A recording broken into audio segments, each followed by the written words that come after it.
Good afternoon. This is Andy Knepp walking your fields with a Pioneer Agronomy update. Today is Tuesday, August 29th, and we're getting towards the very end of the grain filling period here for most of our crop, and wanted to talk a little bit about that process, talk about some of the things I'm seeing related to last week's really high temperature stress. So for most of this crop, we've been squarely in the R5, so we've fully dented the crop. We're starting to see the kernel milk line development started its progression downward. And this heat stress last week really caused some challenges for some fields, for some areas of fields. As you can actually see as I walk through here, just based on the amount of leaf area in the upper canopy, that some of this field is under significantly more stress. So with those hot nights, we started seeing sort of midweek last week, ears starting to drop. That's effectively signaling the end of that plant's life in terms at least of kernel fill. In most cases, I would say a lot of those ears were showing about 50% milk. So as we cease that kernel filling process, that does constitute some level of yield loss from the theoretical maximum. So my gut would tell me with a lot of what I've seen, I'm probably looking, somewhere in the over 3, but maybe less than 10% yield loss from early or premature death. A couple other things I'm starting to see out here are some plants that we would call ghosting.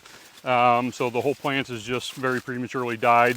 Again, if you look at those plants, stalk quality is going to be a concern on those ones. A lot of anthracnose top dieback as well. So I think the message here is this crop's finished under considerable stress, or in some cases I guess would be finishing under considerable stress.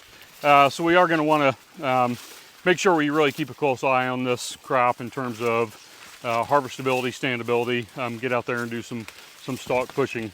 The cooler weather this week has certainly been a blessing again. And certainly as I walk through even just this portion of this field, ears are still upright, they are still filling, and this cooler weather, cooler nighttime temperatures is certainly going to be a benefit for, again, adding more yield. But I would suspect that as we reach into late this week and early next week with predicted high temperatures again, my suspicion will be that will be kind of the final nail in the coffin for the crop this year. So been an unusual year with the periods of stress and then plenty of moisture and then stress again. And again, through all that, I think actually we're still looking at a pretty reasonably good crop here. So hopefully that bears itself out as the combine rolls. Talking about soybeans, soybean crop really is, it's been an unusual year. I've seen basically every soybean disease under the sun known to man exhibiting itself somewhere in some soybean field here in central Illinois. But by and large, I'm still relatively optimistic about most of the soybean crop. Again, I think with the hot weather here, that's maybe made grain fill a little bit more challenging for our soybeans.